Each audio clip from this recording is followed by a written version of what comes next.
making movies is hard. Making movies is hard. Welcome. This is the podcast about the struggle of being an independent filmmaker. I'm Alrik and Liz, the founding host of the podcast, and I'm a sci-fi horror filmmaker, and my first feature film, The Alternate, is coming out in 2022 for everyone to see. I'm Liz Manischel. I'm a writer, director, producer who has made 2 features, Bread and Butter and Speed of Life. I'm currently in development on about 5 more. I'm also a distribution consultant. I do sales, and I used to manage Sundance's creative distribution initiative. This week, we welcome the women behind the WB Television Workshop, Rebecca Windsor and Elly Lachman, to talk about what the WB TV Workshop is, how they run it, what they look for in great writers and directors. After that, we talk about an article from No Film School, and then Alrik has a question for me. But first, Alrik, what's going on? How are you feeling? What's going on in your life? Yeah, I'm okay. I'm doing well. Yeah, I just finished re-editing my trailer for our distributor. The deal was, I don't know if I talked about this on the show. I know I told you about it.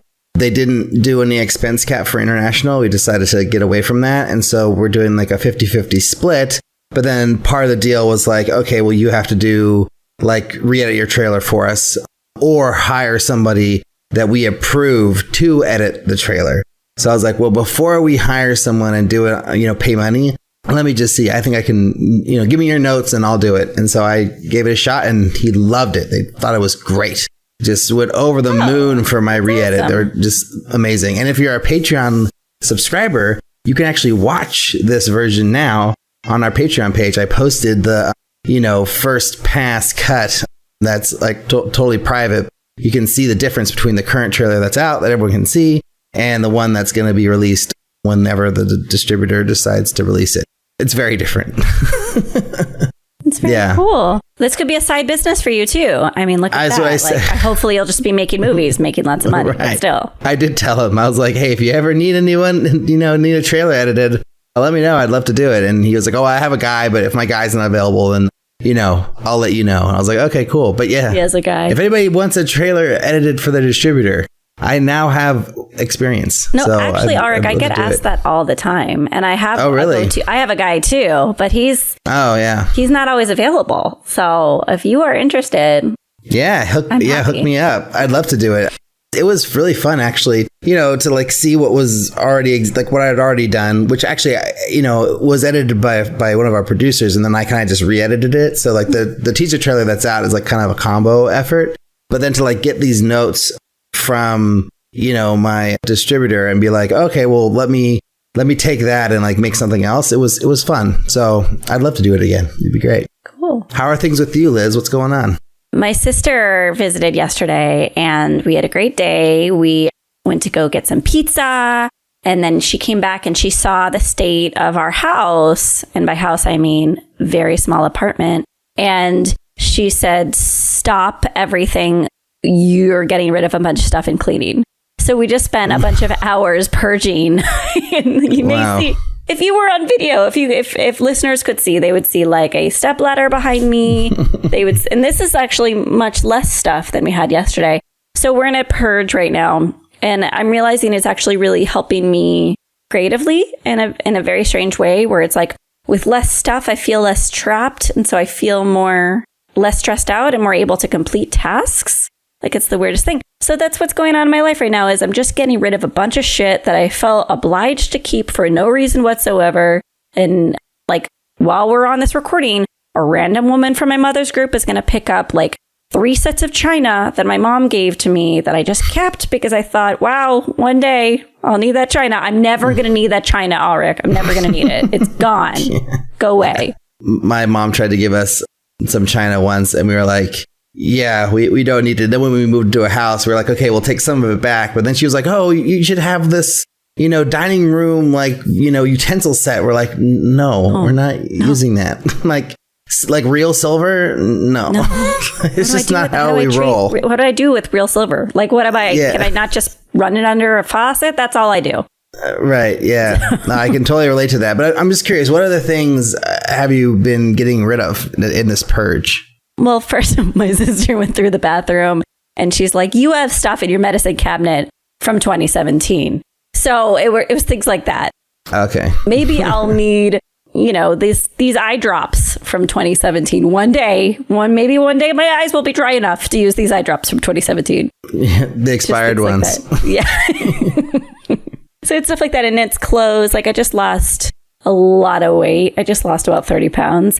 So like there's just a bunch of moo-moos. Like what am I going to do with these moo-moos? So it's just getting rid of a bunch of things that like remind me of the past that I don't need to have around. Here's some a little other inside baseball. So we're doing a new video for the podcast, a little trailer.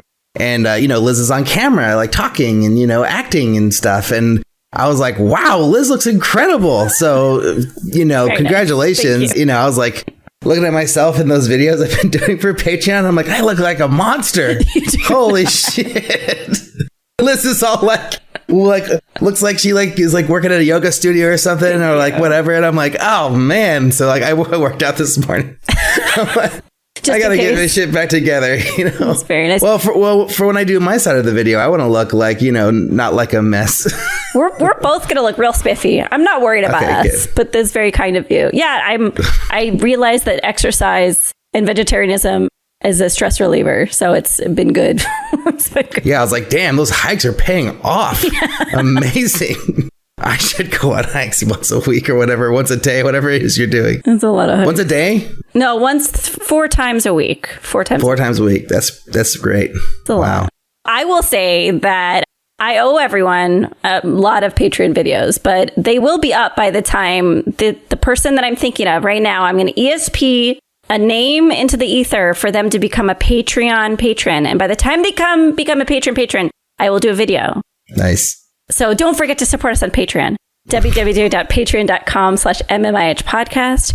And also, please make sure to check out jambox.io. They're our sponsor. They're a new sponsor. They're a new royalty-free music and special effects company with an emphasis on high-quality cinematic cues. They offer customized plans to fit your needs. They focus on working with composers on an exclusive basis. You won't hear those tracks popping up on any other platform. And starting a few weeks ago, you could use the promo code MMIH. So please use that promo code and you get a 20% discount on your subscription. But without any more delay, here's our chat with Rebecca and Elly.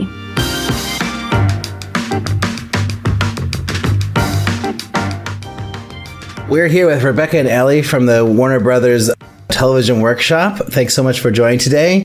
We're going to start with just a 1-minute bio for each of you. So maybe Rebecca, go first. If you could just give us your 1-minute bio. Sure. So thanks for having me. I grew up wanting to be an actor and moved to New York after college to do that. That did not pan out, as it doesn't for most people. So I pivoted and then moved back to LA and got an internship at a feature production company and learned what development was. And that felt like it was ticking all the boxes of fulfilling the creative muscle that acting did, but hopefully with more of a career path. So from there, I was told to go work at an agency. So I worked at an agency for a couple of years. And from there, moved on to a feature production company. And then I worked at a TV production company. And then I worked at the Sundance Institute for a couple of years and then landed at Warner Brothers about 6.5, 7 years ago, where I have been ever since running the workshop. Your turn, Elly. Thank you so much for having me.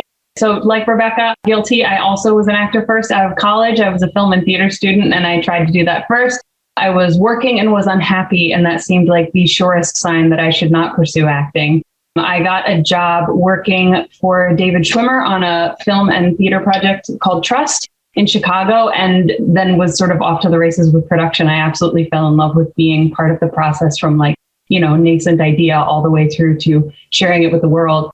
Moved to Los Angeles, got an assistant job, paid my dues. I worked at a company called Throughline, and 2 clients of Throughline, of my boss at Throughline, were selling a project called Kings of Con, a comedy series based off the Supernatural fan convention circuit. They took a huge chance on me and asked me to help produce it, which was absolutely one of the best work experiences of my life to this day, except for the workshop, of course. And from there, I basically ended up on building sort of the line producer track, training to become a line producer, came to Rebecca from production, and have been at the workshop for 3.5 years now.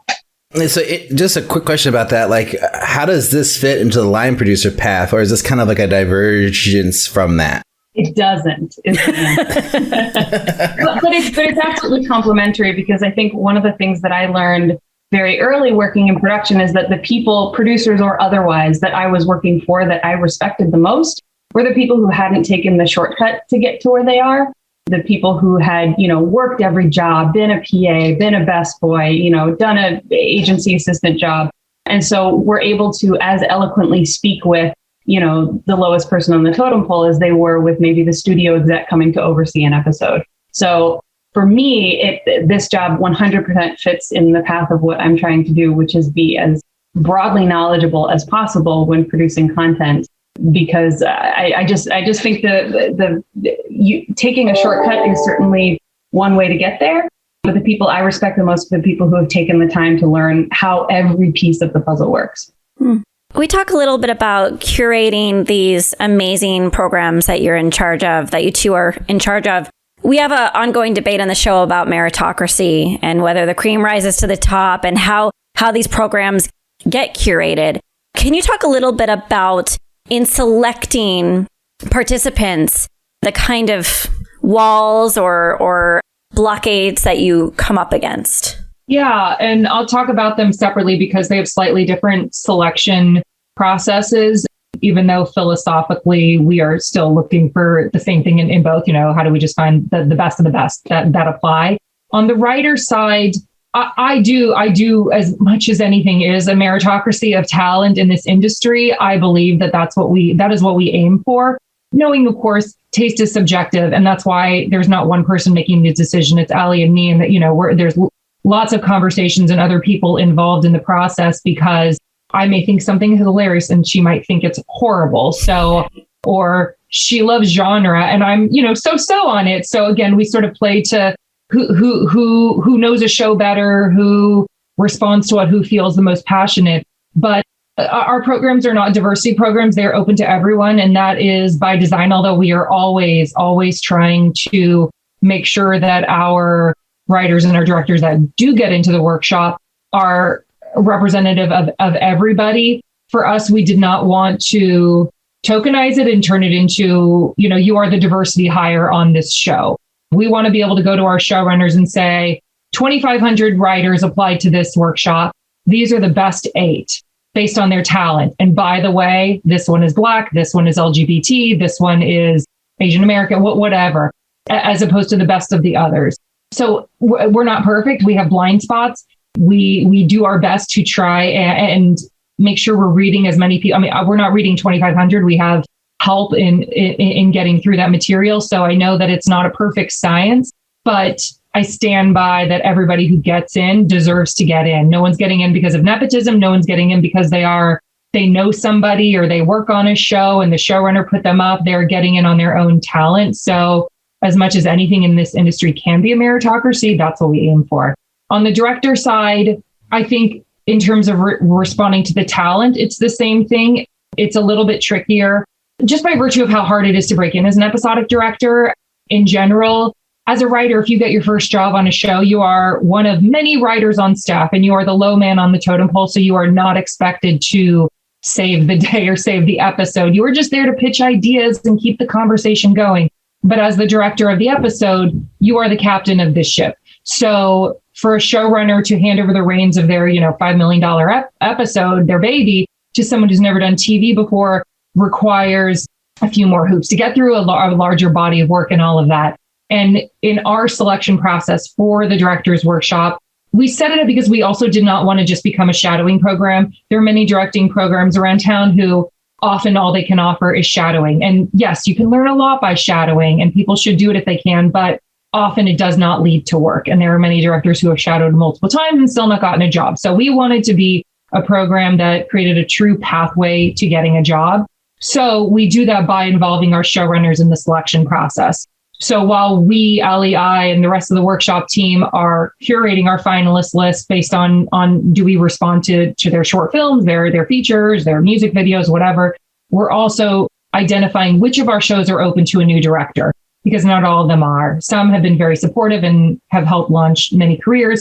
Others feel like their show is too big or it's too much visual effects and stunts and green screen that people haven't done, or or it's just a really short episodic order and they don't have the space for it. But once we have that group of shows that does want to participate and support the program, we would send 3 finalists to each showrunner and have them watch material, meet the director, and make the decision. And the person they decide gets into the workshop, but is also guaranteed an episode on their show.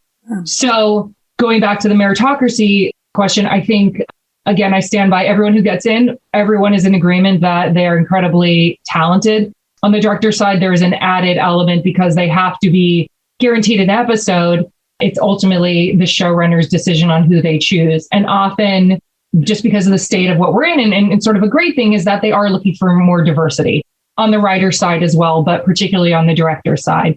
And so we do our best to also, not just in terms of ethnic background and sexuality and all that, but also give them the directors that are going to be right for their shows. So on the director side, it's a meritocracy, but we all are also mindful of what are our shows. If someone submits a piece of material that's wonderful, but just doesn't match the content that we're making, it can be hard to find a place for them. So there's a few more sort of layers to the selection on the director side. Sorry, that was a very long-winded answer. I was just going to add, because I was thinking about your analogy with, well, not the analogy, but expression, like, does the cream rise to the top? And what it immediately makes me think, as someone who came to this job from the outside, I have like a multitude of friends who are pursuing directing and writing and are looking to get into programs like the one that we run. I would say 100% the cream rises to the top. There's just a lot of cream. There's a lot of talent. Like, I don't think we've ever had at least in my short time working with Rebecca, ever had the experience of experiencing a lack of incredibly talented people. The hard part is the game of inches once you have this pool of wildly talented people. Yeah, I think between our program and whether it's Sundance or whatnot, any of these really competitive programs, the sad fact is there is never enough space to support all the deserving applicants.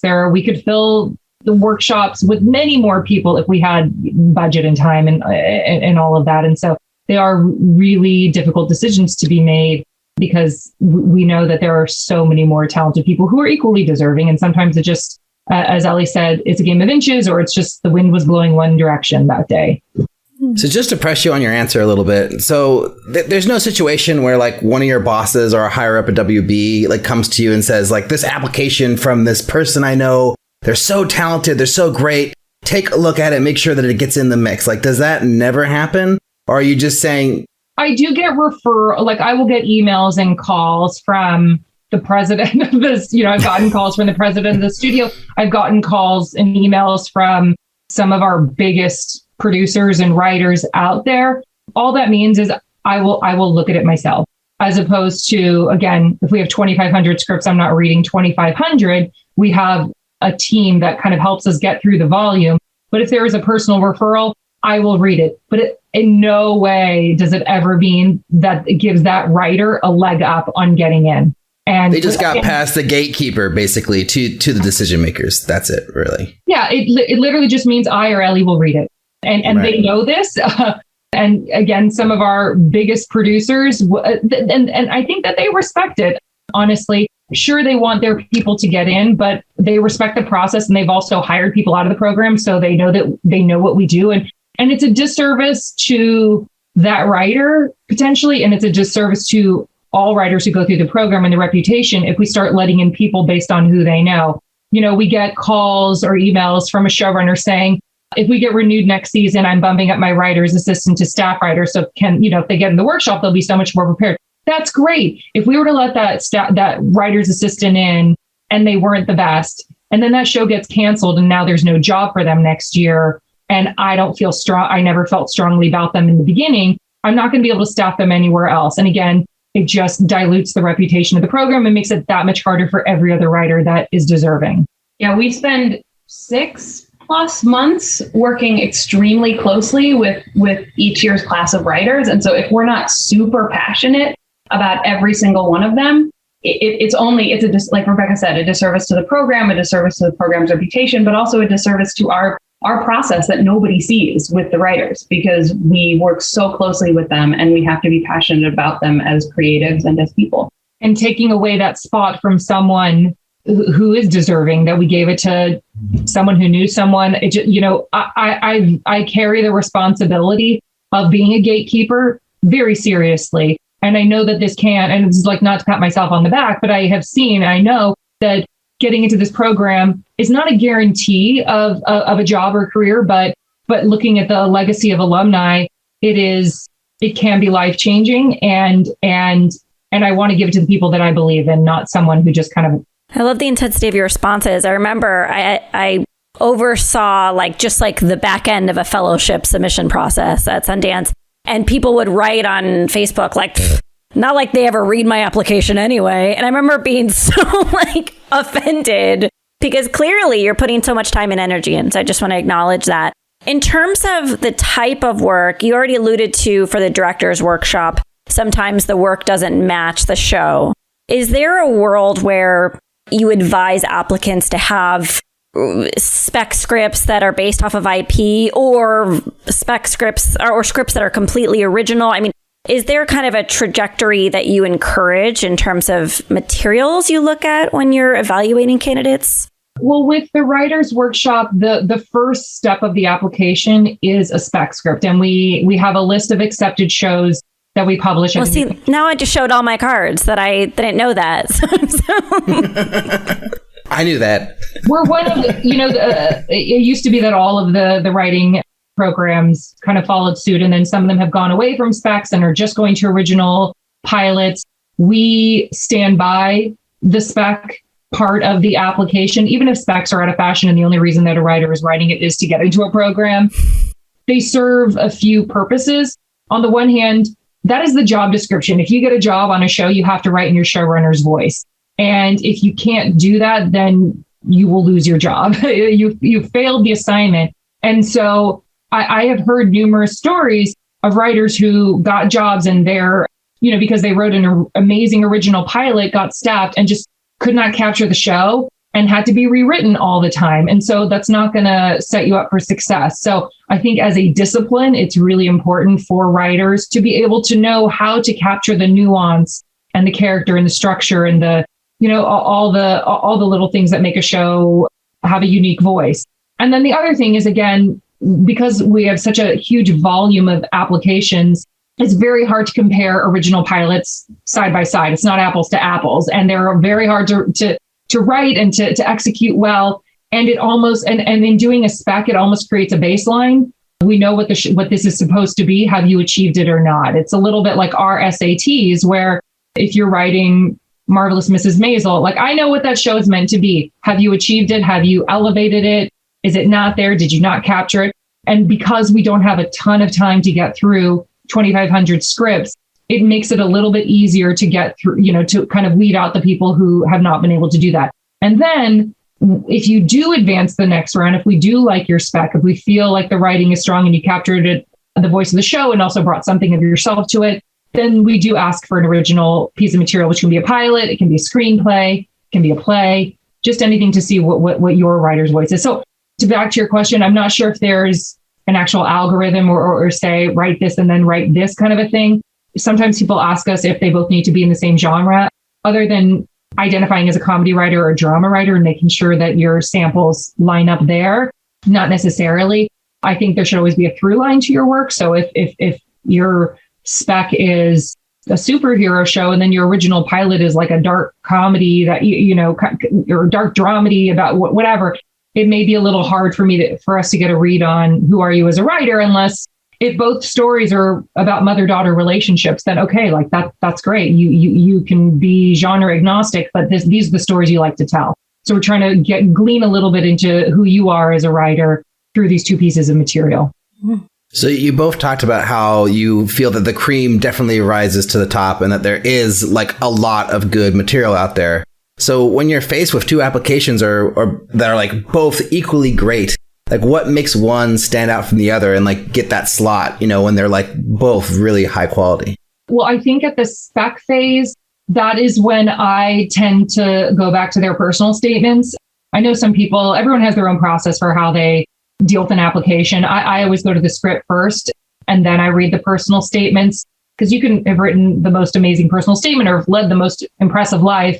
But if your script is not there, then it kind of doesn't matter. But when we are making those hard decisions, who do we want to advance to the next round? That's when I often go back to those personal statements and see, okay, we only have one last spot and 2 scripts that we really like. Does somebody stand out in the personal statement? When it comes time to actual selection in the workshop, it's more complicated because we've done interviews. So there's a lot more that goes into that. Elly, I don't know if you have anything, a different point of view. No, not a different point of view, but just to add to what you said, which is absolutely true.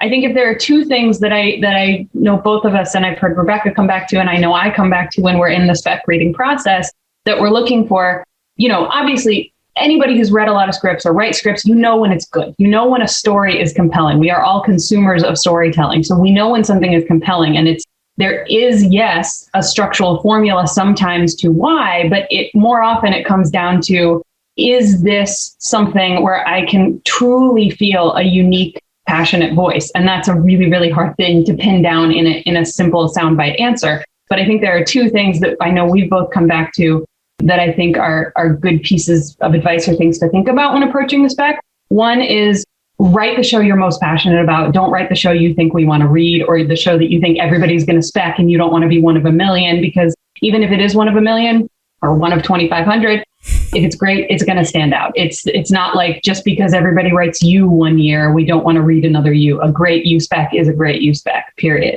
So write the show that you feel most deeply connected to, because that's going to shine through. And then the other piece is, when writing a spec, obviously, like Rebecca said, you're delving into a world that exists, characters that exist, storylines that are already in place, maybe tropes or themes or repeat beats. And I think a really hard thing to do, especially if the show is many seasons in, is to write a story that is true to the show and all elements of it and the voice of the showrunner, but that actually does something new. And I think one easy way to avoid doing that is to take a look at your spec and ask yourself, okay, is this a scenario? Are these emotional beats and challenges that we've seen these characters go through before, and I'm just putting it in a different setting? Or is this actually something new for these people? Because I think, and I think Rebecca would agree, that the vast majority of the scripts that we read are really, really good, but really, really good, unfortunately, does not get you to the next stage. Like a solid spec is a great read, but the writing that tends to elevate people to the next stage of the selection process is writing where we go, oh my God, I've never seen that character have to deal with X, Y, and Z. Or I've been craving this, theme to get explored for the last 2 seasons and nobody's done it yet, and they did it. So that was a long-winded answer, but. Oh, very helpful. I'm thinking about, we had a guest on the show named Felicia Pride, and just a wonderful writer and filmmaker. And she took a course on how to apply to fellowships and labs and workshops. And they encouraged her to write a personal statement that was tied to the material she was submitting. So like your example, if she submitted 2 mother-daughter scripts, that her personal statement would have a lot to do with her relationship with her mother. Is that something that feels like good advice that you would also encourage? Yeah, I don't know that I always will recognize that. I think if it's obvious, like in the mother-daughter situation, perhaps.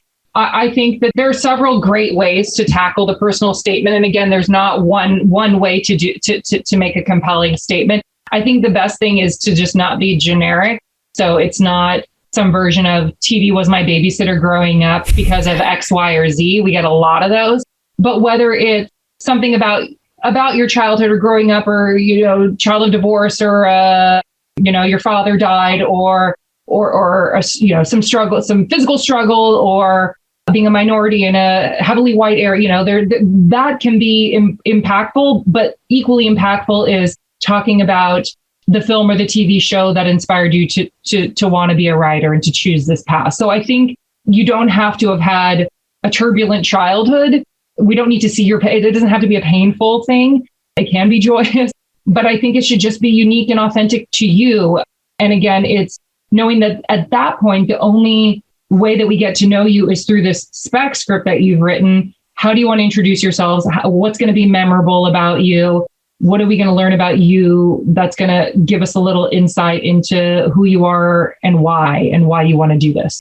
And I think something else we've come back to is like the personal statements I know we both respond to more are the ones where you're a storyteller, right? So tell us a story in your personal statement. I don't mean fictionalize or romanticize or like turn your life into trauma porn, but you know, like when you've got two personal statements next to each other and one says, I've had a really hard 5 years, you should accept me because I've tried so hard. That may be true, but that doesn't tell us much about who you are and how you tell the story of who you are.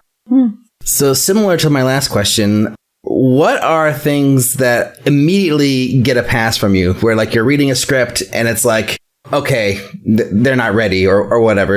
Are there things like that, or is it more minute and more subtle? Yeah, I mean, some of them you'll laugh because they're so obvious, just proofreading and typos.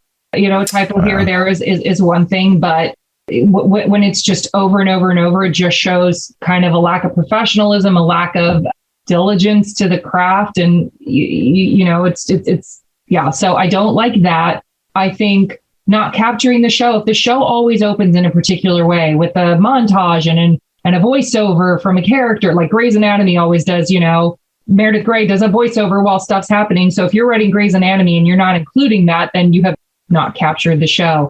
And then I don't know if it's an immediate pass, but something that I sometimes will take note of is if the page count is ridiculously short or ridiculously long.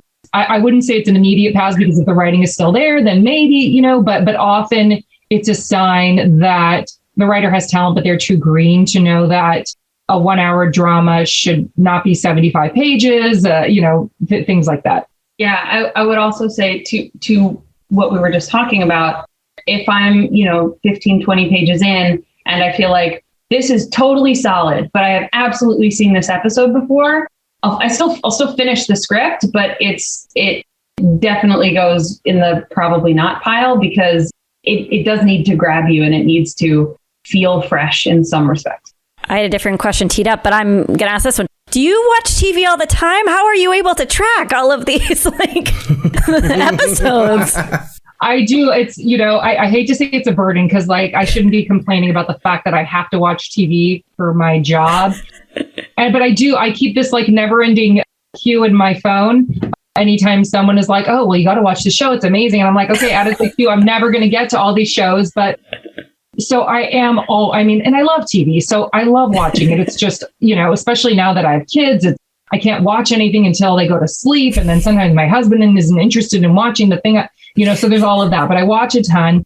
But having said that, I definitely have not watched every single show that is on the spec list, but I make sure that before reading it, I am familiar with the show. I would never read it blind. I will watch at least the pilot and probably another episode or two, depending on how many. If it's one season, maybe that's enough. And I'll look up Wikipedia just to kind of give me an idea of, okay, I get the sense of the tone and the characters. And then I'll, you know, or maybe I'll watch a couple episodes in between those synopses. But then I will also defer to other people. Like I said, like Elly might love a particular show and I've only seen the pilot. So I'll say, yeah, I thought this was okay, but you're the expert on this show, so you tell me what you think. Yeah, I think we do, right? I think we do a decent job of dividing and conquering in the sense of, you know, we've both seen a lot of what's on the accepted shows list, but it's almost impossible to have seen every episode of every single show. So if there's a show that Rebecca hasn't seen as much of, you know, we'll be texting and saying, okay, you watch that show, and we make sure at least one of us is the expert, quote unquote. Moving on to like a more director-centric question. When you're looking at director applicants, like what like are some of like what's a perfect package? Like what would you like want a director to have done that they can show you that will like really like blow your mind and get you excited to you know have them on their list? Is it like a short film, a feature, and like a web series? Like is it just a really, really great short film or a really great feature? Like does it matter? Like what are you looking for in previous work? There's not really an algorithm for that. Unfortunately, we have had people who have directed a couple of indie features. We've had people who have been longtime editors and just made like one or two shorts recently that are really great, but they have this sort of body of work and TV editing and whatnot. So it can be across the spectrum. What I will say is that, to my point earlier about the demands of being an episodic director and the responsibility and the reluctance sometimes from producers to want to hand over the reins, it often is not someone right out of film school. It is often someone who has not just made, one or two shorts, unless those shorts are phenomenal. We have had people who have gotten in who have not directed features, who have just done several shorts. Also, probably your first short is not going to be as good as the fifth short that you've made. So it really varies. And it's also a testament to the quality of the work and honing your skills. So I know I don't mean it to be a non-answer, but everybody's a little bit different. But I would say just sort of the overarching theme is that you're not green.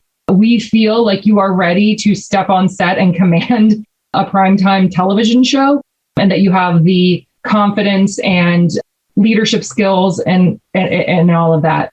I know Elly probably has the answer, but I want to just jump in with a little follow-up on that really quick. Like, are there certain things like in the work that help? Like if they have celebrities in their work, is that like a bonus because it shows like, oh, they've worked on a high level? Does that matter to you? Like, is there anything about the content that like will help you decide, or is it just like, oh, it has to be good? Celebrities, sometimes I'm like, oh, how'd they get that person? That's cool. But it does not make me think that they are any more skilled than someone working with just a no-name working actor. I think, again, going to the fact that sometimes we have really great people applying with amazing work that I feel like we don't have a show for you. It's not sort of matching what we do here. I think part of that is television in general, which tends to be glossy, cinematic, lots of visual style, and particularly Warner Brothers, who does a lot of really big shows and works in genre and whatnot. But even for the non-genre shows, I think it can sometimes be hard for a showrunner for me to send, say, an indie film about a dysfunctional family in turn of the century Kansas that takes place in one location, and the performances are really wonderful, but it feels very, super teeny tiny indie. So I think it's hard sometimes I can see the value in that, again, having worked in indie film, and I know that what goes into it and that people can scale up and all of that. But I think sometimes some television producers may not see how that person can scale up. They may appreciate it, but go like, it feels too small. I don't know if they can handle my show. So I think that it's not to say that you need to have like shot an action sequence in your material or anything, but I do think there is a larger weight in TV on visual style and scope and production value, in addition to performance. Obviously, performance is super important. I think something that looks really slick, but just, the acting is terrible, like that's gonna knock you. So I think it has to be good. I think you do need to be a good storyteller. We forgive sometimes so writing because we're not hiring you as a writer, but I think it has to check all those boxes that I mentioned. Rebecca, you used to use an analogy that I think I'm getting right, but I thought it was really, really good because it provides an example of how, the indie style, which can be very quiet and be a little bit of a harder sell tonally, stylistically for, say, a Warner Brothers television series that's very glossy, high concept, etc., is maybe finding a way, even if your style is quiet, to convey tension that doesn't feel quite so soft. Like I've heard Rebecca many times use the analogy of the opening scene of Inglourious Bastards, where you've got the Nazis upstairs and then it pans down and you think it's just this scene, with them upstairs, but it pans down and you've got people hiding underneath the floorboards and then you pan back up. And just that small thing, which doesn't require special effects or, a super high production value or a lot of money or action or whatever, conveys an ability to carry something that is a lot and isn't necessarily like those small, quiet character moments, which are fantastic, but are a slightly harder sell. Did I say that right? Yeah. It's simple ways to raise the stakes, to add tension, to get the viewer on the edge of their seat. I've also seen some short films that were kind of like horror genre short films that had absolutely no special effects at all other than sound design and lighting cues that were incredibly effective. So I think there are ways to creatively make use of the small amount of money that most people have when they are making their work to sort of make it feel larger in scope than it actually is. Moving beyond the application process and what you look for and how you bring on participants, I think there's a lot of trepidation from the indie feature world of what is a TV set like. And I'm sure those anxieties are expressed to you within the program. And I was wondering if you had any bits of advice to feature directors who may be looking to the episodic world, but maybe just nervous about the procedural difference between the two? Yeah, I think that the biggest difference is that in television is a writer's medium. So the showrunner is the king. So you as a director are freelance. You're a guest director hired for that episode. It's not your cast. It's not your crew. You are stepping in and yes, expected to be a leader, expected to make your days, come in on budget, have a plan, make quick decisions, be able to pivot, all of those things. But you're not, as often happens in indie film, you're not the writer director. You're not the sole creative auteur force behind this thing. You still have to fulfill someone else's vision. So it's a tricky line sometimes to balance between having all those leadership skills and being able to make your days and get this crew behind you and get your cast behind you and all of that. And at the same time, play according to their rules and deal with their hierarchy and politics and whatnot. And I think, I've talked to some indie directors who are like, I don't want to go direct other people's work or whatever. I think that's selling yourself short as a director because, as we know, most indie directors don't get to direct very often. If you're making films or even shorts, maybe you get to direct once every couple of years. And here in episodic, if you spend, say you book 5 or 6 episodes in a year, that maybe takes you half a year to do, right? And you've made enough money to spend the other 6 months working on your passion project. So from a sustainability point of view, it's very lucrative. At the same time, you have now directed 6 episodes of TV in potentially different genres with different casts, different crew, different toys that you get to play with and tools and things like that. So you're constantly honing your skills as a director. So I think it's short-sighted to think that you're not going to grow as a director in episodic, that you can then, use those skills in your own work. Just to clarify, I was asking from a point of view of lack of confidence from the director. Correct. Well, I don't know. I mean, Elly, you could answer this too. I don't know if I've found a sort of theme of indie directors not feeling confident. I think if anything, it's maybe the opposite, that they're like, oh yeah, and I don't mean that in a arrogant way, but I've directed all the stuff I know, and it's a different medium. And that's what the workshop itself is about. It's not directing 101 because everyone who's gotten in, we know is talented. So much of it is focused on teaching how the medium is different. And these are the tools you need to be that will make you successful as you go through this episode, that are different from indie film, that are different from branded content, that are different from commercials and whatnot. When you have directors who've gotten into the program, and what makes, I guess the directors are guaranteed an episode. So, let me ask the question anyway. So what makes someone separate the person who ends up having a career as a TV director and continues on this path and doesn't just have one episode and is done, but actually thrives, versus somebody who maybe isn't as so successful in the episode that they direct? What are some factors that you see that will lead to a longevity in this career? Well, the good thing is that I feel like most of our directors are having that because we train them really well and we pick them really well, but it's not always the case.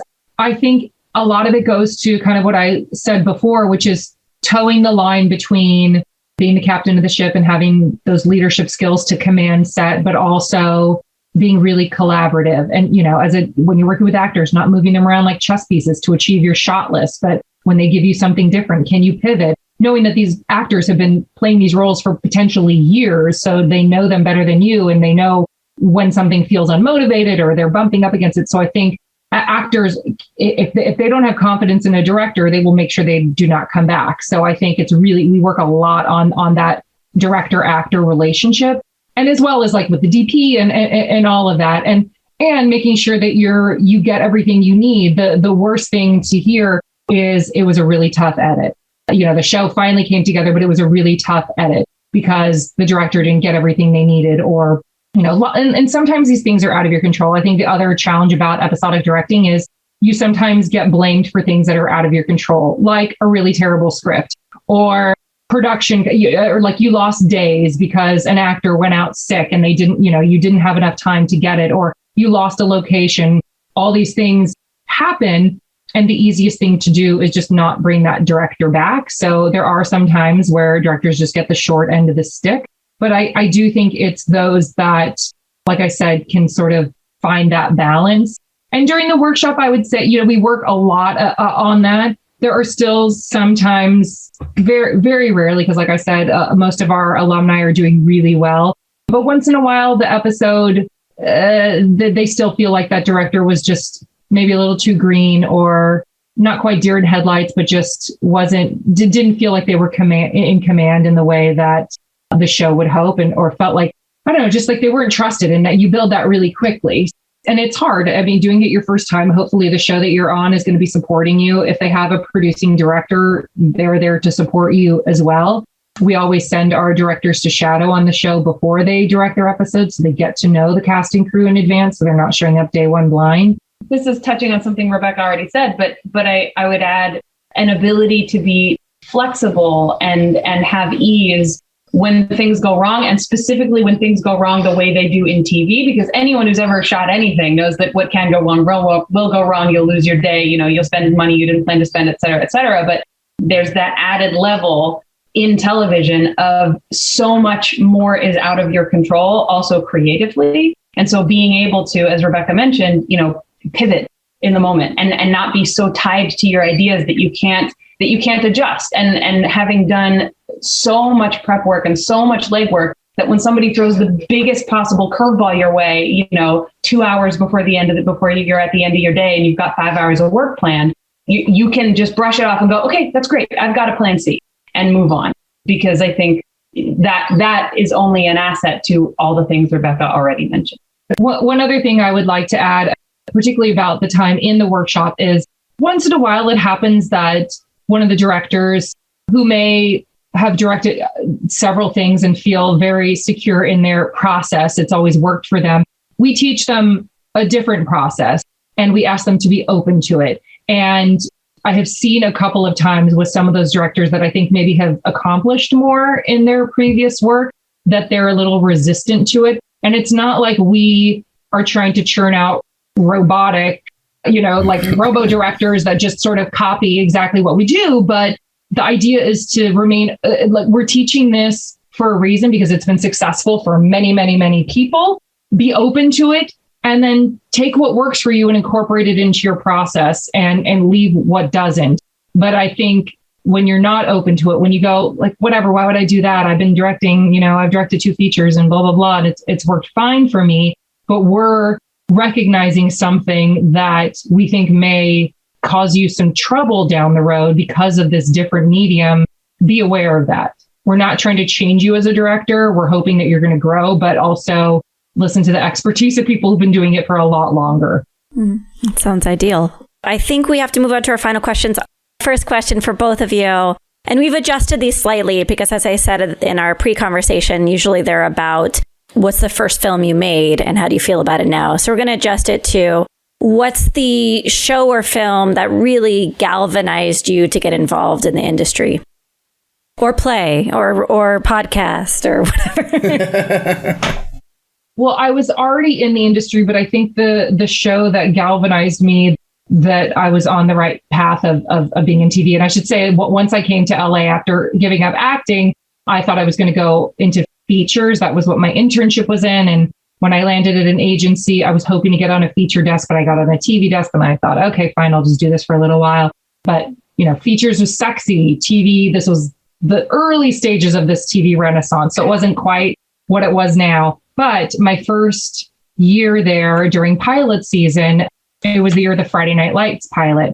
And I remember thinking, I don't even think I'd seen the movie at that point. And I thought, and I as a habit, I tried to read and watch every pilot so that I, as an assistant, could just soak up all the information and learn, who makes what, where, and who are the names and what are the writers that I responded to. So I thought, I don't care about football. I don't care about life in small town Texas.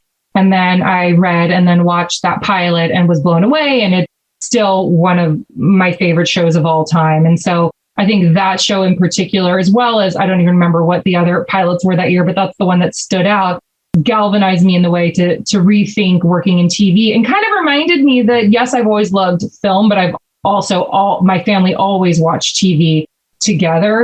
And the idea of it coming into your home and sort of looking forward to watching it week after week with these families and seeing what happens over the course of seasons it reminded me of that. And I just saw that the quality of the content being produced in television was equal to that of features. So it sort of stuck. So I'm also going to answer this question in terms of, because, my immediate obvious answer to like the story that blew my mind as a kid and made me want to do anything related to this industry, and looking at your t-shirt, is Star Wars. Because I remember the moment of sitting with my parents and he says, "Luke, I am your father." And I was just floored. Like I could not stop talking about it. Did you know? You knew the whole time? But in terms of television, similar to Rebecca, I love everything, but my comfort food is anything genre. So I think the show that I came to late, I watched it in my 20s, but that blew my mind in terms of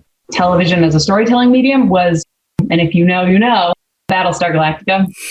It's still to this day, I rewatched it during the pandemic. It's still one of my favorite shows on so many levels, like Rebecca said, in terms of, well, so many things, but I think for me, the biggest thing was being able to plant the seed of an idea and not come back to it for 3 seasons. And then you can put the pieces together of the thread of that idea. I thought was so masterful and just one of my favorites. What's the best advice you've ever received? Yes, please, Jack. I have to think of something. I don't know. This is my favorite advice I've ever received, because I think for anyone who is in this industry or moves to LA from New York or moves to LA from Austin or whatever, there's pressure to network. And I don't know anyone who likes networking. So the best advice I got was don't network, make friends. And I think that the most important takeaway from that is not that you have to be friends with everybody, but if you start a conversation with someone or have a coffee with someone and it just doesn't click, okay, let it go. You're not meant to maybe work with them forever anyway, because maybe they're not your people. The relationships for me that have been the most fruitful are the people that I genuinely connect with. I always get this metaphor wrong, that it's not a race, it's a marathon, whatever that one is, which, by the way, I always hated when people said that to me when I was younger, much in the way of like, it's a journey, enjoy the journey. Like I hated that. I wanted everything to happen for me really quickly. But I had a very sort of zigzaggy, circuitous route to where I am now, which is, I think, happens so much in this industry, especially for any filmmakers. I mean, even for me as an executive, I had that, but even more so for writers and directors and whatnot, because there is no one path to success. It's not like you want to be a lawyer, so you go to law school. You want to be a doctor, you go to med school and you do well, and then you succeed, you get a job. And so I took jobs that I hoped panned out and then didn't, and led me this way and led me that way and all of that. But I've sort of ended up where I'm meant to be, which is great. And even more so, like I said, for writers and directors, it takes a long time sometimes. People succeed at different rates, but I think you have to keep working at it and keep honing your craft. It's a little bit harder, of course, as a director, because as a writer, you can just keep writing and it costs you nothing and you can do it in your home. Directing, obviously, there's a financial burden to it. But if this is your life path, if this is what you chose to do, you have to figure out a way to do it. Because everyone else, like I said, just in terms of the people that apply to our program and all the others that are out there, there are a million other people who are as ambitious and are going to give up at nothing to succeed. So if you want it, you have to want it bad enough and find a way to do it. The flip side of the coin, what's the worst advice you've ever received? I mean, I know I've gotten bad advice. Of course I can. Oh, geez. What have some other people said? Maybe that'll jog my memory. Well, maybe this will help. I don't know. I don't know if I would call this advice necessarily, but it's a bit of a pet peeve of mine in terms of how people talk about this business and this industry and paths to success. I think a lot of people, and I think that this may just be a reflection of how understandably difficult it is to do anything in this industry, are very discouraging when giving advice. They will say, well, you can't do it that way. You can't do it that way, and you shouldn't do that, and you're not ready for X, Y, and Z. I've had so many sort of like, quote unquote, helpful coffees or phone calls or Zooms where I leave the conversation feeling so discouraged because I feel like I've done everything wrong. I didn't do it your way, so therefore I'm doomed. I think that could not be less true. To Rebecca's point, there is no one path, and I think I guess I would just say to anyone else who is having those conversations or finds themselves getting that kind of discouraging, quote unquote, advice, shake it off, because I don't think there's any one right way to do this. I still can't think of anything. That's okay. That's great that you've never had bad advice given to you. Oh, no, I guarantee someone's given me bad advice. I just honestly can't remember what it was. So final question, is making movies or television hard? Yes, very. It's very hard. If it was easy, everyone would do it, right? It's hard, but it's amazing. I don't know. Yeah. So just do a little plug for the Television Writers Workshop. Where should people find you? What should people do if they're interested? Like, let people know. Yes. If you are interested in applying to either the Warner Brothers Writers Workshop or Directors Workshop, you can find all the information related to both and the application processes at televisionworkshop.warnerbros.com. You can also email our general inbox via a form on that website if you have questions that you don't see answered there. And if you didn't catch that, you can just Google Warner Brothers Workshop and it'll take you to our page. Amazing. Thank you for being on the show. Thanks for having us. Yeah. Alrik, what do you remember about chatting with Rebecca and Elly? I remember that it was like, okay, like these people take it seriously. Like it's not total bullshit, you know, like they actually really care about the work they do and finding the absolute best person for the program or programs. And I thought it was really interesting because I guess I just assumed it was a program that was only for certain people, that it was like all the other ones where it's, it's a diversity related program of some kind or focusing on women. But to hear that they're like really open to anyone and it's one of the few programs that haven't been turned into that. I thought that was cool. That was interesting. But yeah, I mean, I loved when I asked them, I was like, no, really, like, I mean, your bosses and like people at WB, they must be like sending you applicants like that they want to like push through the program. And for their answer to that question, I thought was really honest and truthful, and anything else would have been bullshit. So I really appreciate that they at least said that. But yeah, what about you? What do you remember? I got like flashbacks to working at Sundance because I remember like I ran a fellowship at Sundance and I would do promotion and outreach for it. And everyone was like, no, and I talk about this in the interview. I was like, no one at Sundance is going to look at my application. Why should I even apply? And it was a free application for us. And then I remember talking to other Sundance staffers and how they really took the opportunity to staff their programs very seriously. And I got that feeling from Rebecca and Elly, where it's like they realize the responsibility that they have and they take it seriously. And that's very, very important for us as filmmakers who are applying to these programs. So, and I think you and I are both going to apply, right? Like, I think so. We're going to do, like, should we make this thing? Like, it's on my to-do list every day and I never do it. So I need to kind of like put some fire under this task. I don't think it's open yet. I think it's going to be open soon. Oh, or did it open? It will open in May. We have time. We have time, people. Don't have to freak out about it. I'll push it to May. That's good. The one thing about me applying is like, I don't want to apply if I don't feel like if I did get in that we would move to Los Angeles because I kind of feel like that seems like part of it, right? Like, because you actually have to be there. Like, you can't just be, Yeah, but you could probably. Andrew Schrader has an extra bed, you could fly or drive down. There may be a way to. I mean, I think like let's here's how it would work, right? So basically, if I was to do it, I'd have to know that, if everything went well and I got into the program and then the program went well and I got hired as a director on a show, that the end goal would be us moving to Los Angeles, because if all those things happen, like you pretty much have to be in LA to be a TV director, I think. Though the work is, unless if you're just starting out, I don't think the work is that frequent. You know what I mean? Like, so you just like travel for the job or whatever. And that might be okay. You might. I'm not that far from Los Angeles either. But anyways, I don't know. So I guess I think that's part of it. It's like I wouldn't want to do it if it wasn't something I was actually like serious about. Yeah. Not that like the likelihood of me getting in is high, but you don't want to put all the time and energy and effort into it if you're not actually like, yes, like I want to move to Los Angeles. Yeah.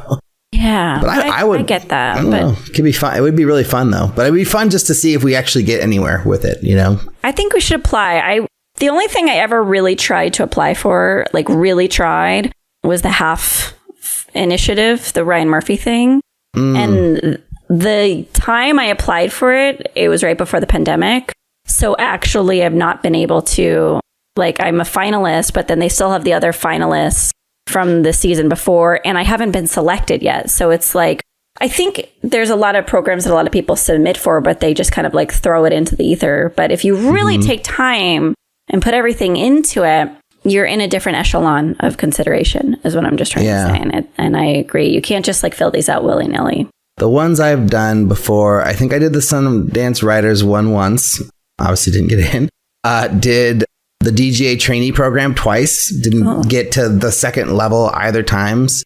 What is the other ones I did? I did San Francisco. Oh, I did SF Film Society twice, I think. Yeah, I think they did them once. Didn't get in. Did not get anywhere close with those. Yeah. Yeah, and then I think I might have done IFP, but maybe I didn't do IFP when I just thought about it. I think I did Film Independent maybe once, and maybe a Sundance thing once. But yeah, I'm rejected across the board, always. Yeah, but I mean, I don't know. I feel like these people, like, you know, like everyone says, it's like you have to really take it seriously, and it's like a total like art to like write these applications, you know. And to, you know, I don't know if I would do the writer's one because I don't think I have a spec script in me. Like maybe I do, but you know, I think I definitely focus more on the directing side of things. But I would love us to do it, and then just to see like if either of us gets past anything, you know, because I know there's like different tiers and levels before you, Let's apply. Accept it. Let's do it. And then if anyone else wants to join us, like let us know if you're submitting as well. Yeah, and we can all track each other's progress together. And then, you know, if one of us gets anywhere, then we can all be excited for that person and, you know, cheer them on and like, yay, go MMIH compadre. We're doing it. But yeah, I think we should go on to this article from No Film School. And it's all about how Sony and Epic Games are making strides in the virtual production space with this new type of, you know, volume setup with Sony's crystal LED displays, which come with a built-in pipeline that allow like people who are starting their own studios to get into the virtual production space with like an all-in-one package type thing. So you like buy these monitors, which are basically like, you know, what would be your background, your green screen. And then like you have an infrastructure like built in that you can like, you know, send, you know, the backgrounds to it. And it's like all kind of like all in one sort of package. And that's where Epic Games comes in, is because they're the ones who do the Unreal Engine. And then they're going to have a bunch of like, you know, pre-made backgrounds that you can drop into this system. So it's like, you know, all in one, you've got everything you need to like start making your movies like in this, you know, digital virtual space. And it's like basically they're trying to like take it out of like, you know, Star Wars and Marvel only and bring it into like, you know, like filmmakers like us, so like we could like utilize it for our films. So Liz, I don't know, what did you think of this article? I mean, I'm very supportive of anything that makes filmmaking easier or more accessible to any one filmmaker or filmmaking team. And like, this sounds amazing. Strides in technology have allowed this to happen. For the type of films that I'm interested in making, I want to be in the space. I want to feel that the space has its own identity. And I want to work with a designer to like influence that identity. And also actors, I think, get a lot from the ambience of a location. And I want to be outside and I want to use natural lighting and all these things. That doesn't mean that there's like an elitist argument of that being better than the virtual production space. I'm just more interested in traveling to unique locations right now in my career. But this is amazing. This is very, very cool news. I just don't think I'm going in this direction, is how I feel. Mm-hmm. Yeah, I mean, I feel like for sci-fi filmmakers, like this is like a really big thing because like suddenly where you couldn't have like, you know, like a starship in the background or like whatever, like, you know, if you wanted to like imagine like you're on like a space station in space with like a bunch of like, you know, starships in the background and you're like trying to set up like they're going to do a galactic war or whatever. It's like you can't do that in real life, right? You have to do that in a virtual space. And like now you can make that happen. That like little one small scene you need for your sci-fi feature or sci-fi short, like you can now do it like in your own little space that you set up. I'm not saying that everyone's going to be able to afford to buy these Sony Crystal LED setups and set this up in their place, but you know, it's like why we're seeing these like new studios pop up kind of all over that are like trying to do this and like trying to create their own like little virtual production stages where you can, you know, pipe in, you know, this kind of digital backdrops and like create these little scenes. Like I know these guys, Brian Norwalk and Brian Sibula, I used to work with them at a production company in San Francisco. but they started their own place called Super Sweet Productions just like 5 months ago. And that's like their whole thing is they're trying to utilize this technology and bring it to clients, to use in their commercials. And then also, to create movies and create short films. They have these like little fun videos they created with like one of them like walking through like, a jungle, and they have like some plants on their stage that he's walking by, but then the background is like the rainforest or whatever. And it looks pretty convincing. It definitely seems like they were able to do it. And I mean, I'm not sure how much effort it took to like, get the lighting right and, whatever, make it look like believable. But yeah, it definitely seemed really impressive. And then I watched the Riot Film video that was linked in the article from No Film School. And they kind of outlined a whole bunch of different use cases, like, beautiful sunset at night, or sunset, not at night, but like, at sunset, a couple nighttime scenes and a couple other things that like, seemed pretty interesting. And like what they kind of came up with was like, it looks way better if it's not a daytime scene, like if it is like something like a sunset or a nighttime or like some kind of interior, like it's easier to match that lighting. But like trying to like, match like daylight lighting in a studio is like way more challenging. So I don't know. So I'm thinking it more like if you have a very specific scene for a film that you're trying to do, like this could be a really great solution for that scene. But I wouldn't like say you're going to make a whole movie this way as an independent filmmaker. It reminds me, I think I was like stuck watching some children's programming one day, and they were talking about how there's companies that create these libraries of CGI animals for you to use in your films, right? I love that. Like that I'm actually in love with, because it's so much better than bringing in this animal where they like, I don't know how they treat these animals, and they're, to get them to adjust their behavior to do tricks for the camera, you know what I mean? But if you can manipulate a digital file to make it do things that you wanted to do, that seems a lot more humane to me. And so it's like, I love the use of technology to help the problems in unethical filmmaking. Like that's very cool. And then of course to help the budgets of filmmakers. But then, yeah, if these packages are really expensive, then we're not really making it more accessible for film. So hopefully it'll be so prevalent that everyone will be able to shoot spaceship films. Yeah, I haven't tried to rent out one of these studios, one of these spaces before. I'd be really curious to know like what the cost is to like kind of get that kind of experience. And then like how big is the stage actually going to be if you're doing it on a budget? Like, is it going to be like a proper sound stage, or is it like, like we have like a little warehouse where we have like a 20 by 20, screen set up. So you can do like, a shot like this, but you can't do any full body or anything like that. Which I think is some of the coolest stuff is like when they have like these shots where it's like you're supposed to be in the desert and like, on Tatooine or whatever. And they have like all the sand and everything around it in the studio, but then they have like the amazing backdrops around them. It's like, that is really, really cool. Yeah. But anyways, I'm curious. I would love the chance to work with this kind of setup. I just don't think that like in my indie life, that's going to happen unless it's something like I was saying, like something super specific. Where it's like we have this one scene, this one shot, this one thing that we can't really do any other way. Let's try to do it, using this kind of virtual production setup. Yeah. So Liz, I wanted to ask you a question. It's been something that like I've been thinking about a while, and I tried to ask it in a different way on another episode, and then you had a better thing to talk about instead. But I think this really kind of really boils it down to like exactly what I'm trying to get at is like, so like, what do you think makes a good movie? Is it like one thing, many things, like a feeling? Like what is it that makes a good movie? Yeah, and I don't know the answer, but I'm here to explore with you, right? So it's like, it feels like the answer is a perfect storm of like everything going well. But there's got to be movies that you and I both love that aren't that great in one aspect or another, but we still are impacted by it. But is that a good movie? What it made me think of, which I hope doesn't take us too much off track, is I was on Netflix last night and I was looking at like various options to go to sleep. And there was a movie I'd never heard of. And then underneath the movie, it said, feel good, romantic, uplifting. And you and I are no strangers to those kind of things. Like we know that there's like these like micro targeting that Netflix does in terms of like, what kind of movie do you want?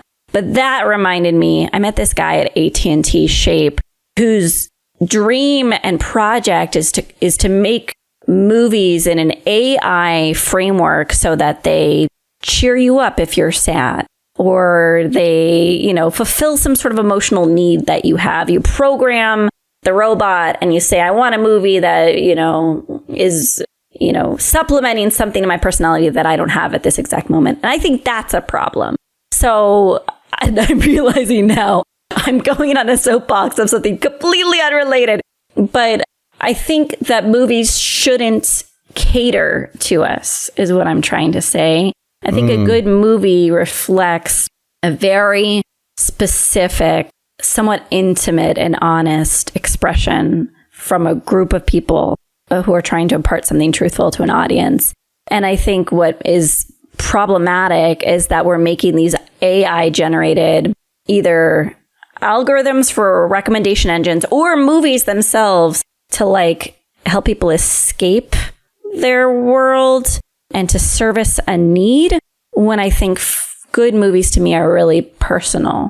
Sorry, I know that's really vague and a little like soapboxy, but I'd love to hear you actually give an answer. Well, I just want to dig into that a little bit because, we talked to Kiet last week or a couple weeks ago, and, he's talking about the shark movie he made, and he wrote it because one of his producers that works with him was like, hey, shark movies are selling really well right now.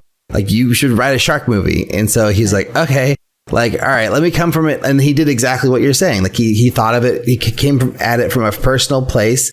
He found some characters that he really believed in, a story that he really wanted to tell about these people.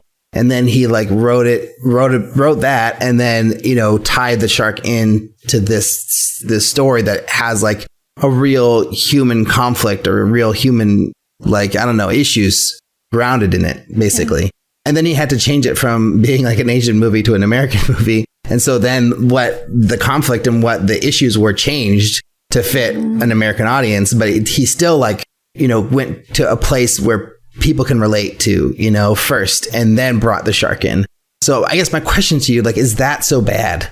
No. Like, is it bad that like the market is asking for something, and then as filmmakers, we're trying to deliver that thing, but also, tell a good, engaging human story at the same time? That's totally fine. That's different from what I'm talking about. I'm talking about like, we shouldn't. I know I'm not a big Louis C.K. fan for obvious reasons. There's like a bit that he did where he's like, we don't sit bored anymore. We don't allow ourselves to just sit and be bored. We're just constantly trying to service what we think are like dearths in our life, just constantly trying to like overstimulate ourselves. That's what I worry about the future of film and these recommendation engines and these films that like are using micro-targeting is like, we're just going to like constantly make movies to serve emotional needs, which I think is problematic because it's not holding the artist accountable to make something cohesive for themselves. But I'm totally cool with that. Like, there's a Barbie movie that Greta Gerwig is doing with Noah Baumbach. There's a Polly Pocket movie that Lena Dunham is doing. It's like, at first you think like, this is absurd. But then you think like, no. They're using the system. They're using the known IP to tell a story that they want to tell. And I'm totally down for that. That's fine. I'm doing a witch movie to tell a story that I want to tell. I don't care about witches. Sorry, witches. Don't hate me.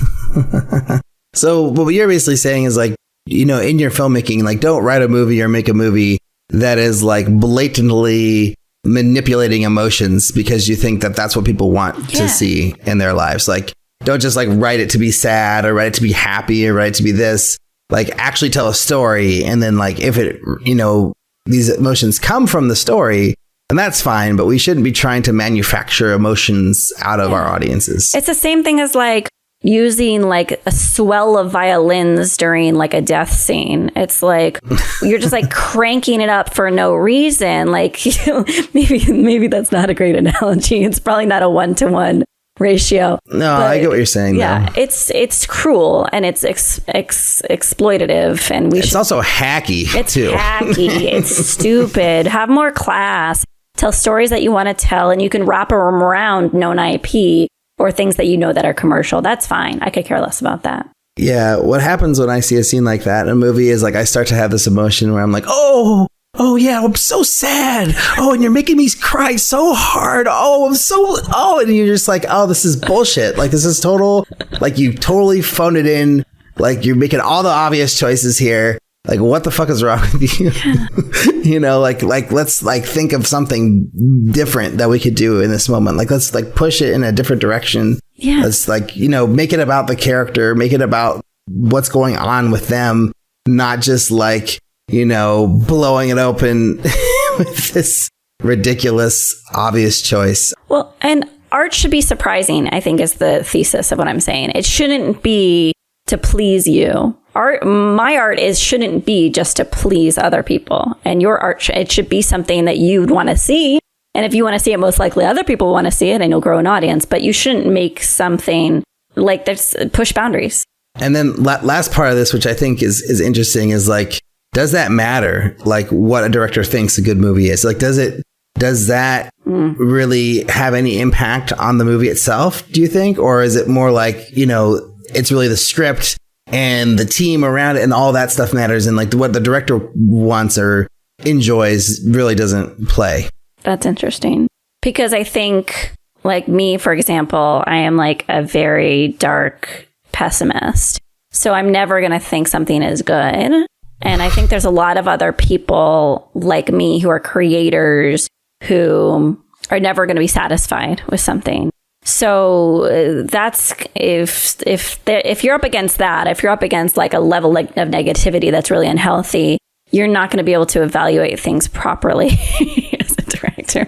Right. Does it matter if they think it's a good movie? I think the process is bigger than one opinion. I had this term. So when I went to film school, and before I went to film school, I had my friend, his name is Eric Deansfry, and he was like, I appointed him as my mentor for a few years.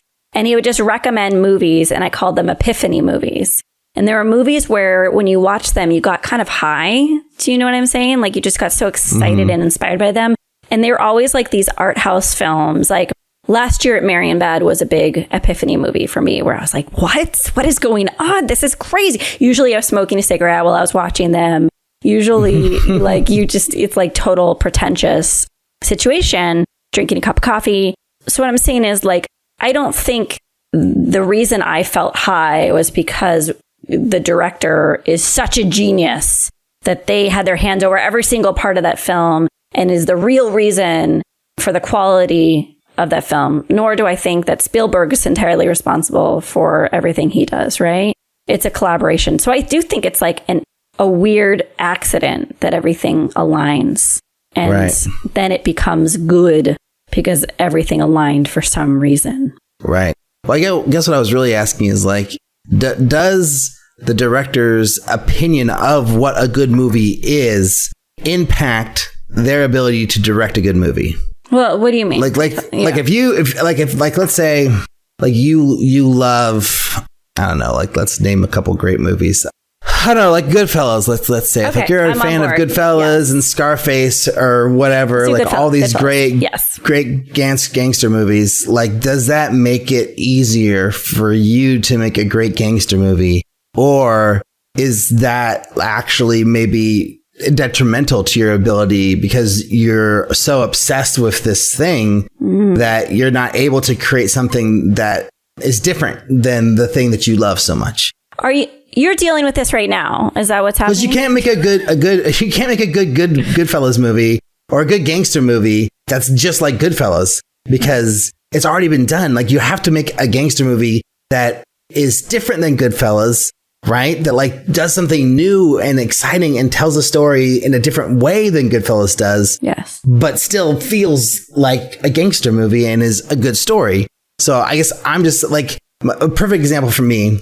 So Bryan Singer, another terrible person who we shouldn't really be bringing up. But like, you know, he made the Superman movie, right? And it was terrible. Except for Sean loves it. Terrible. Sean loves it. Wait, oh my which God. One? Is this the one that like... Not Man of Steel. Jesus? This is... Okay, no. No, not that one. Never mind. I love that one. Yeah, he likes the Man of Steel Superman Returns, the one with Brandon Routh from like 2006 Kate Bosworth, right? Kate Bosworth is Lois Lane. This. Yeah. All right, never mind. So basically this movie is like a remake of the Richard Donner Superman movie. But it's actually a sequel set many, many years later, you know, because like Superman's got a kid and he left Earth and all this stupid shit. But like basically the movie is like, it's so much the Richard Donner movie because he loved the Richard Donner movie so much that it sucks terrible because it doesn't do anything new. It's just redoing the Richard Donner movie again in a different way, in a boring, dated, dumb way. Yeah. And it's like, he was the absolute wrong person to make a Superman movie because he loved the Richard Donner one so much. He was trying to make that movie again. And it's like, no, you actually need to get somebody who maybe loves Batman more to make a Superman movie, because then they're going to do something that's completely different than what you think Superman would be. And then that's actually going to be the good Superman movie. So that's what I'm getting at, is like, yeah, does what we love. Yeah. Yeah. Like, does what we love make us better filmmakers, or is it actually just who we are as people and as writers? And that's really what matters. And our influences, fuck the influences, you know? Yeah. I don't think the influences should always come into play. I mean, I think there's an argument for someone saying like you should be well read, right? Like well read mean like you see a lot of movies, you know what you're referencing if you're referencing it. But ultimately, when critics write about films, just like when we talked to Tim Cogshell about this, they're not like unable to open up the mind of the filmmaker and like exactly say that they were referencing Scorsese or there. I mean, it's always interpretational on behalf of the audience. So I'd rather a filmmaker do something because they thought it was, God, this is such an interesting question, because you don't always know what's urging you to make a creative decision. You like will be like, let's do a tracking shot here. And then you're like, oh, this is Alice doesn't live here anymore. Damn it. Like, you don't even know. So I think we're in a postmodern society where we're just like, we're made up of references now. And so it's going to be very, very difficult to get past tributes and pastiches. But I think what gatekeepers are looking for is that quote unquote bold original voice that doesn't feel like it's Quentin Tarantino, you know, the second. Yeah. Well, it's so funny because like I was just thinking about Tarantino, because like what he did was he just like redid scenes and moves and shots and everything from a ton of foreign movies that no one ever fucking saw in America. So we didn't know when he's ripping off a movie. But then I watched this, I can't remember what it's called. It's like Lady Snowblood, I think is the name. And it's like this really awesome like 70s samurai movie about this woman who like is like a badass assassin, and she was like left for dead when she was a baby, and like they killed her mother and her father, and then like she goes and like becomes this assassin who like kills bad people only, basically. And there's like literally the song and multiple shots that are ripped right from that movie and put into Kill Bill. And it's like, it's the same scene, it's the same song, it's in the end of Kill Bill Volume 1. You're like, oh, he just fucking took that. Yeah, well, and no one knew because, you know, it's just so funny. So I just feel like the really beautiful way to do this is like if you make something new that has like you can feel the connection to past cinema, but it's different enough where it's not exactly the same, but like where it's like the perfect like odor reference, you know, where it's just like it's subtle enough where you don't necessarily put your finger on it, but like you feel the connection. But like unlike, you know, Star Wars Force Awakens, where it's like, this is basically, you just fucking did New Hope again. It's like, what the fuck are you doing? Like, come on, man. Like, I don't know. Anyways, it's just like, it's so funny. Like, I think there's just such a fine line to walk with this stuff. Yeah. But I think as filmmakers, we should be like taking in all our influences. Like, it's all part of who we are. And then you throw it all away and you do something new that just comes from, you know, the script, your crew, you, the moment, the actors, the singing, the set, it's all this thing that's just you whirled up in, and then blap, it's on the camera. And, you know, who knows exactly what it comes in. But the more we try to like detailedly recreate something that we love, like the further I think we're getting away from being true artists, maybe. I don't know. I like that. I think that's a really astute observation. I do have to say, though, I rewatched Pulp Fiction last week because I'm writing like a puzzle logic type script right now with Amy. Yeah. And that movie's so great. And they're great. It upset me so much because I was like, damn it, he's so good. He's so good. He is really good. I mean, I watched Reservoir Dogs, Pulp Fiction, and Kill Bill, and Inglourious Bastards over and over again. I mean, those movies are great. They're great movies. But it's like, you know, yeah, I don't know what else to say about him. I mean, but he is a thief. But he's a great thief. Sneaky. So I think with that, we should go to the end of the show here. If you want to suggest a topic, if this is an exciting discussion for you, would you have your own thoughts or something else you'd like us to discuss on the show, you can send us a comment, question, or suggestion to podcast@makingmoviesishard.com. Or if you really like the show, you can leave us a review on iTunes. You can also check us out on Facebook, Instagram, and Twitter at MMIH Podcast and YouTube at Making Movies is Hard Podcast. You should also check out the International Screenwriters Association, the ISA. It's an organization designed to connect writers with filmmakers through a number of programs they offer. They're wonderful, wonderful, wonderful people. You can go over to www.networkisa.org to sign up for free today. And thanks to Rebecca and Elly for coming on the show. Thanks to our editor, Jeff Vrymuth, for doing the editing. And thanks to our producer, Eric Toms, for just being awesome and bringing us into a new phase of the show, which is going to be very different. It already feels different to me now, but it's going to be so much different in about 6 months from now. So thanks to everyone for listening, and talk to you all next week.